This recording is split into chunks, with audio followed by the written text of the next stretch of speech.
Com ens condicionen la nostra actitud com a individu que vol canviar el camí del col·lectiu? A les pel·lícules trenquen el sistema establert, però com s'ho fan? Amb coses extraordinàries.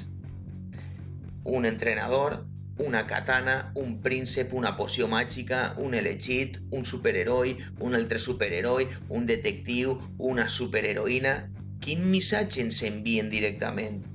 Que hi ha molt de mal al món i que una persona el pot canviar, però quin missatge ens envien indirectament? Que t'oblides de canviar res si no tens superpoders o pocions màgiques. És per això que tant agraden les pel·lícules d'acció, perquè hi ha moltes coses que saben que no funcionen bé i que ens agradaria canviar. Sabem que tot això és ficció, però què passa a la vida real? Què passa si aquest tipus de missatges són presents sovint a les pel·lícules i sèries de televisió? Que inconscientment acabes actuant per agradar el sistema establert. És obvi, les persones normals no en tenim de superpoders. I a la vida real, què passa si no vals pel camí del conformisme?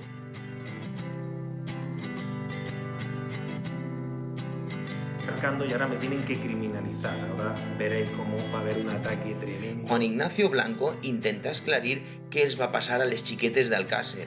Y desde entonces, estamos hablando de 1997, nunca más me han vuelto a coger el teléfono ni en el Ministerio del Interior ni en la Dirección General de la Guardia Civil. Lo que se han hecho entre medias es sentarme 36 veces en el banquillo de los acusados, defenestrarme de todos los medios de comunicación social y olvidarme de volver a ejercer la profesión que a mí me gustaba, que era la de periodista, porque... Quin missatge ens envien directament? Que la teua vida està a les seues mans, però quin missatge ens envien indirectament? Que pots tindre problemes molt grossos si intentes canviar el funcionament. Com s'ho fan per condicionar a cada individu?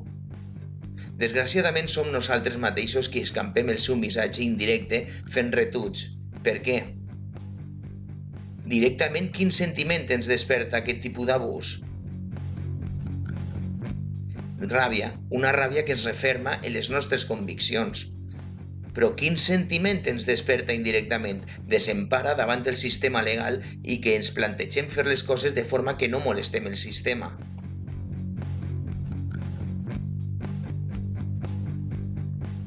Com anomenem a qui utilitza la por com a arma?